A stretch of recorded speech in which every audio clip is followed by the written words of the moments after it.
more. And the next time, Nate, it's going to start touching home. Some of them guys in the purple garments are going to get put down too, man. Yeah, but you so proud, you ain't going to acknowledge it and humble yourself. You ain't going to return, humble yourself and stop that bullshit you're doing. Now, this is the book of Matthew, chapter 23, verse, it's all good, but I'm going to just hit the main point. Verse 27, because this is what the Lord spoke on. Yahweh Shai. It says, woe unto you, scribes and Pharisees, hypocrites, for you are like unto whited sepulchres, which indeed appear beautiful outward, but are within full of dead men's bones and of all uncleanness. Okay, and that's, you got all kind of blood on your hand, Nate. You got the blood of your whole congregation, because the Most High is going to continue to destroy them, because the Lord is not with you, man. All right? No matter how many you might grow in members, you breaking ground in Mars or wherever you breaking your ground at, the Most Yahweh B'Shem Yahweh Shai is not with you, man. All right? The scriptures say the ways that lead to destruction is broad, and many there be that go in there at. All right? So the Lord is not dealing with that IUIC program. And the Lord ain't dealing with you, and that applies to you too, Shia. You got a lot of blood on your hands, man. You misled a lot of people, man.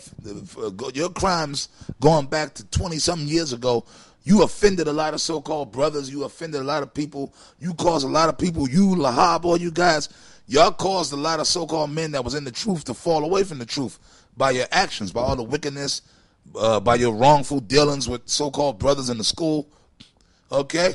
So you got to answer for them guys. The guys that fell off, if they fell off because of one of the so-called leaders offended them, you got to answer for the blood of them guys, man. You, Lahab, Kazak, Yashawan, all you guys got a lot to answer for, man. So what the brother's saying is true. Okay, you're guilty. You, okay, Nate, you're guilty. Johanna, man, you did all kind of wickedness to so-called your own men. I'm talking about back in one. So them zombies that's following you now, Johanna, they don't know your track record, man. Okay? And that's what I'm saying. Them guys that used to be, like them old guys that was in your camp, like brothers that I used to roll with real tight back in the days, Sha'al, the short brother that boxes, the other Benjamin brother with the gap in his tooth, Shemaiah Ba, because I used to hang out with them guys back then. And they used to tell me how wicked you was. And they was in your camp, talking about Johanna. They told me outright that Johanna was ripping them off, taking their money. The brother had to pay his rent. And then he said, Johanna would come to the guy and say, look, brother, look, I got this $600, but I got to pay my rent. Look, brother, look, I need that $600. Yeah, but Johanna, I got to pay my rent. Look, brother, you got to have faith. You got to stop. We got to make moves. You see, yeah. And then dudes were stupid enough to give you that. Well, the scripture, cursed be the man that trusteth in man. Because I just would have said, look, nigga, I ain't giving you my rent money. You crazy? Well, you out the camp. All right, well, kick me out the camp then, brother. Fine. That you guys are supposed to have faith and say, well, look, I'm not here for man. I'm here for Yahweh B'Shem Yahweh Shai. But you gave this idiot your money, and you got trusted in these idiots. You trusted in these bozos, Yashawan, Johanna, Lahab, Yeshaya, and you got what you got. But you know what? The Most High said them guys got an answer for that. Okay? So you know what? You guys got a lot of blood on your hands, man. And Yeshaya, I don't know what Yahweh B'Shem Yahweh Shai gonna do to you, but he gonna do some stuff to you, man. He gonna really open up on you, man. That's right. And I think what's in Proverbs 16, it says pride goeth before destruction and a haughty spirit before a fall. You niggas are proud, man. Now this is Psalm 68 and 20. It says, he that is our power is the power of salvation. And unto the Most High, Yahweh B'Shem Yahweh Shai, the Lord, belong the issues from death. So when somebody gets put to death, it's the Lord that killed them. That nigga Kajimi Powell, whatever his name is, the Most High put him to death, man. All right, and like the apostle read the scriptures that you, ironically, that's your scripture, your favorite scripture, to try to trick Jake into selling out. But the scriptures tell you that he resisted the powers, man. So that's why the Lord put him down. And you niggas still ain't gonna humble yourself after that, man. You ain't gonna sit there and say, well, damn, maybe, because we ain't messed up over death. We know the only reason why we alive, we take the approach that Paul had. To die is gain. To live is Yahweh Shai. We got the only reason why we here, we just living just to do this work. That's the only thing we concerned with. As far as all this family day and being with your family, raising a family in Babylon. We ain't about all that shit, man. All right. They didn't have wives be as though they had none. That's what the scriptures tell you to do. You're supposed to act as if you ain't got no. If you do got a woman, you're supposed to act as if you don't got a woman. In other words, you don't pay a lot of give a lot of time to them. And Peter was the example of that. He was away from his family, his wife. You know. That's right. Do the work. And then Yahushua didn't rebuke them. Say, no, Peter, you can't follow. You got to go back home to your wife. You leaving her home crying and all that. He didn't rebuke him. Where in the scriptures did Yahushua rebuke him? Because he got his own. Nate got his own. Nasty Nate got his own agenda. Right. That's right. And I got a scripture. Right. This is Ecclesiastes 7:7. It says, "Surely oppression maketh a wise man mad," and we're mad. We're mad. All right.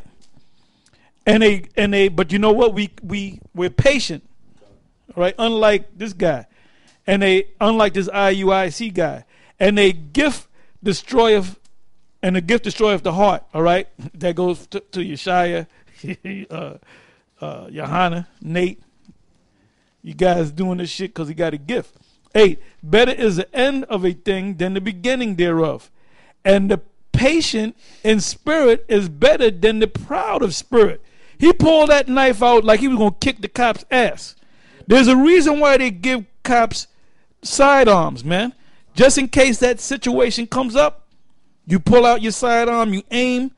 If the threat ceases, you cuff them and stuff them. All right. If the threat is still at you, you use what you got to do, lethal force, and that's what they did, man. The dude came in a threatening manner, and they were justified in what they did. I don't know what his mother's talking about, all right? And she was probably talking shit about us too. Yep. So fuck her too, you know? Yep. If she was a true woman of the Lord, she'd be down with GMS. That's right. She wouldn't be down with that bullshit, okay? And she understand why her son got killed. Yeah, she getting all I was oppressed, my son was oppressed, and he had to do. No, he was out of order, all right?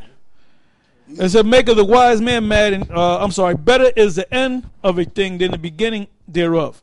And the patient in spirit is better than the proud in spirit. 9, be not hasty in thy spirit to be angry. And that was him, all right? For anger resteth in the bosom of fools. So he was a fool. He was a damn fool. He told the cops to shoot him. And the nigga told the cops to shoot him. And they said, "Oh, nigga, you want us to shoot you? Okay, we're gonna grant your wish."